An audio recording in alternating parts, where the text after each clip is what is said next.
Hello, thanks for checking out my video. Today we're going to be working on some grip and pinch strength with our glue or glue stick, our scissors, and maybe a writing instrument. We'll be working on our dexterity as we manipulate these dot stickers, and we'll also be working on some visual motor skills and visual perception as we trace lines on our construction paper and cut it out. And of course, we'll be using bilateral coordination for every step of the way.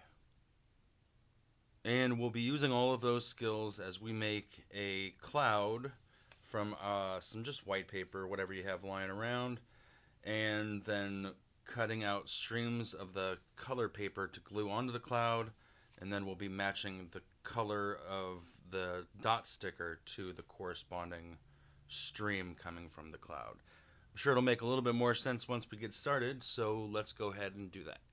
So the first step for me is to clear some of these materials out of the way and make a cloud with some white paper. It can just be a regular sheet of printer paper, it can be some construction paper or cardstock if you have. The difference being it might be a little bit easier to hold and manipulate the paper the thicker the paper is. So regular printer paper might kind of flop around a little bit. The remedy for that would be to make your piece of paper smaller, or maybe you have a nice thick piece of paper here, so that'll work well for our purposes today. So I'm just going to make a rough cut of a cloud. It doesn't have to be anything special, and I think that most parents could probably do this before the activity got started, or if you wanted your student to work on, say, some scissor skills or some good bilateral coordination, this would be a good thing for them to do, but it might take a little bit more complex motor actions and kind of a little bit more coordination than we might be working with our students. So that would be a good way to prepare the activity, is for the parent to cut out the cloud if their student doesn't have those skills yet. Now that I have my cloud cut out, I'm ready to get my colored construction paper. So I'll be using that right now. I can put my cloud off to the side, and I will use these 4 different color pieces of paper: the yellow, red, green, and blue, because that's what I have to match with my dots. So I'm going to use that, and I'm going to cut out just only a piece of this, a very thin kind of strip of it. So if your student has the ability to do that, to cut out this on their own, we might also want to give them a challenge so that they then draw the line. So we would just kind of offer some visual cues like that, and they would essentially kind of use their visual motor integration skills to connect the dots. So this is just another chance for us to determine kind of where your child's skill set is at. If they're working on line tracing, if they have a line tracing goal or something of that nature, this would be a great time for them to practice just tracing along the vertical line. Also, we can do it horizontally if you have a goal for horizontal lines or tracing. And then once we have determined that, your child's skill set, then we can do as many practice runs as you want. We only need 1 strip. So you can, do this 10 different times if you wanted to, but we're only going to use the 1 strip here. So I'm going to go and make dots on all of these, and then I will trace along my my vertical line.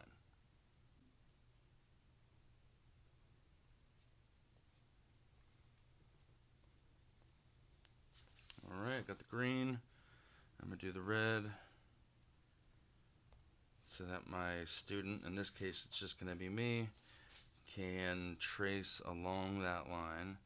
And you'll notice that my non-dominant hand is holding the paper the whole time. So this is really going to be our helper hand.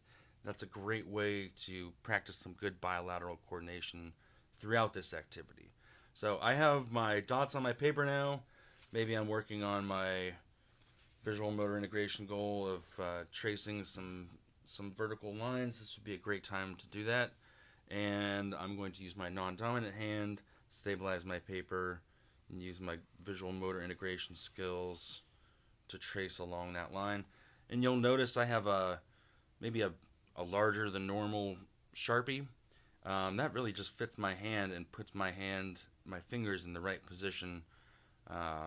Maybe like a dynamic or a lateral tripod grasp. So maybe you want to use larger crayons or markers.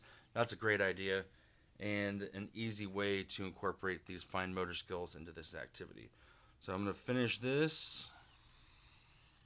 And once I have that complete, then I'll move on to my scissors.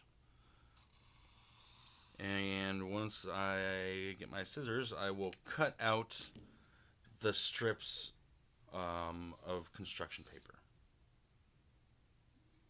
So I'm ready to begin cutting, and I have my construction paper. I'm going to flip it around so that the line is on the dominant hand side. I'm going to use my bilateral coordination and maybe even a little bit of the table to stabilize my arm so that I'm not having to use a lot of upper extremity strength to stabilize my paper. That would be an option if your student doesn't have as much upper extremity strength. Make sure you stabilize. So maybe I'm going to stabilize and I'm going to use my scissors, making sure that I have good visual attention to my paper. And I'm just going to cut right along that line. And then I don't really need that piece anymore. I'm going to save this strip of paper and put it with my cloud. I'm going to go back and finish up these other pieces of paper here in the same fashion, just cutting along this line, saving the strip, tossing the other piece out. We're getting some real good practice in with our scissors right now. So if your student is working on some scissor goals, you can continue to use this paper maybe sideways if you only have about, say, a 6-inch cut that you want to make. If you want to do a little bit of a bigger cut, this is a little bit more complex to cut the lengthwise of this. That's an option for you too. But for me, I'm going to keep going here. And I'm just going to finish up my cuts so that we can complete the project. And now that I have that complete, I will put this maybe together a little bit just to demonstrate what we'll be doing. And we have our cloud on top, and then we're going to have just kind of some streams of paper coming out from the cloud, and then we'll be matching our stickers to the streams. Now that I'm ready to glue the strips of construction paper onto my cloud, I have a choice to make. What do I use? The glue stick or the glue bottle. So if your child is developing some grip and pinch strength in their hands, maybe some nice lumbrical strength, we would use the glue bottle. If your child already has a little bit of grip and pinch strength, and maybe we are looking to develop a skill most closely associated with a writing instrument or a writing utensil, we would then use the glue stick, because that kind of mimics the same grip that we would use with a writing instrument. So the other perk is that the glue will dry a little bit more quickly with a glue stick, so we can continue on with our project. So if you're just working on some grip and pinch strength, yeah, by all means use the glue bottle. For me, I'm gonna go ahead and use my glue stick, and I'm just gonna start gluing. So I'm going to glue each little strip on there, and it should look about right there. And again, I'm using the glue stick so I can really start to develop a little bit of fine motor skill with that. If your child grabs the glue stick and starts maybe like a pronated grasp or some sort of like a fisted grasp, maybe you can help them orient to like a brush grasp or a grasp with extended fingers, that kind of thing, so that we can start to develop a little bit more fine motor skill with what we're doing. And we're using our non-dominant hand here, so that's a good thing for our bilateral coordination. And this will be the last one. I'm going a little goopy. There we go. And we'll go ahead and put that on there. And then once this dries, because I don't want to flip it over and have it adhere to my table with a little bit of the excess glue, but once that dries, it will flip over and look like that. So I'm going to let this dry for just a couple minutes and maybe take a break with your student. This would be a good time for them to break up the activity a little bit. And once we return, we'll go ahead and flip it over and make this as complex as we want to. Okay, so we're ready to start matching the color of the dot stickers to the corresponding color in our cloud, the little stream coming down from our cloud. And it can be as simple as that. So if your child is working on just some kind of color matching skills, then this would be perfect for them. And we could also work on our fine motor skills and some bilateral coordination as we do it. So very simply, just match the sticker to the color. Sometimes our students or clients that I work with may not have the maybe say motor coordination or just the ability to hold a sheet of paper and then to peel off one sticker from the sheet of paper. Not all of my clients have that ability. Sometimes what I'll do is I'll just take a sticker off and just put it right there, kind of so it hangs off of their hand a little bit. So that's in a way that we can start incorporating a little bit of bilateral coordination into the activity if maybe they don't quite have that skill yet or they don't realize they have that skill yet. So I just put it right on their knuckle where it's kind of hanging off a little bit, and they can use their pincer grasp, which I want them to develop, and some shifting of the fingers as we place the sticker onto the paper. And that would be a way that we can make this activity kind of as inclusive as possible. So if we were to complete that, we would just continue matching all of the colors, and that would be basically the extent of your activity.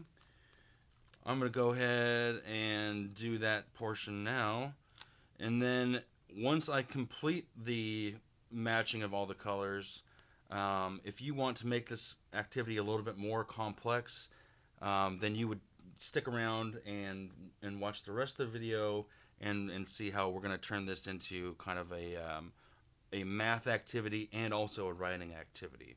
So I'm going to go ahead and finish the first portion of this and match all of the stickers to the color strips.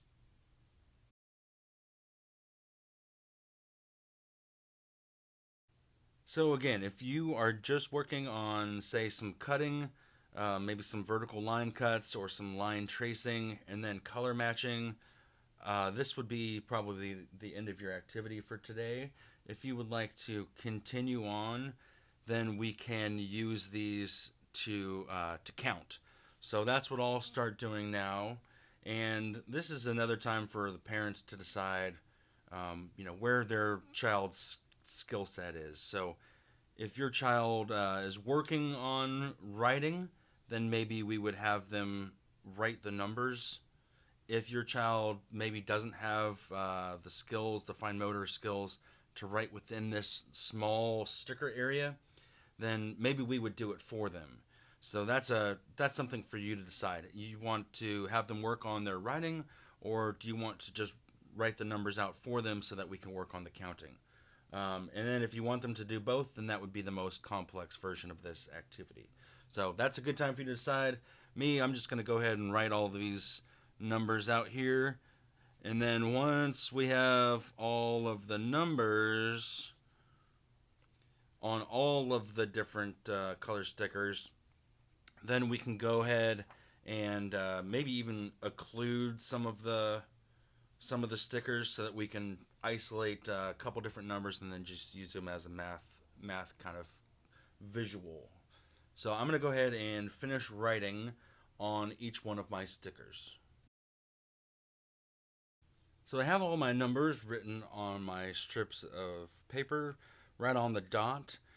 That was obviously a good chance for us to work on our visual pursuits as we move along this vertical strip.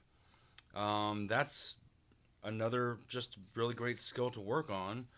And if we wanted to make this a little bit more complicated, even still, and use these to say kind of as like a visual cue for a math problem, say some addition, then we would, as the educators, maybe cut out an extra strip of paper. And then what we're going to do is just slide this along. So we're going to occlude a portion of the stickers, and we can just slide it along. So we can change up the math problem for our students. So we'll say 1 plus, and then I'll cut out this strip here. And then we would pick our number over here. So 1 plus 3. And then we can have just a piece of scrap paper, just some white paper or whatever you want to write on. So we would then use this paper kind of underneath us here that I have as a way to maybe add the addition sign right there. So then we would count 1 plus 3 equals, and we would use these stickers as a visual cue, and then we could use our scrap paper to write the number that it adds up to. So that is the extent of the activity. We have a lot of different ways to vary this up. If you are working on, really complex skill set and you take it all the way to the end, then let's just see if your student can do all of the steps of this activity. If your student is just learning how to complete some of these skills and some of these vertical line tracing and cutting along the vertical line, let's make sure that we support them as they do that and have them be as successful as possible, so that their success kind of creates a little bit of motivation for the next time. If we're having to struggle every time, it might not be as much fun for us the next time we pick up this material. So let's make sure that we have the right challenge for your student, and that we are supporting them, especially if they're showing a little bit of signs of frustration. We want to find just the right challenge to keep them motivated. So I hope you found this useful. I hope you're developing some good fine motor skills, good dexterity, some good grip and pinch strength, your visual motor skills along this vertical line, and obviously your visual perception and bilateral coordination skills. I hope everyone had a successful time with this, and please feel free to get in touch with me if you have any questions on how to implement these strategies with your students.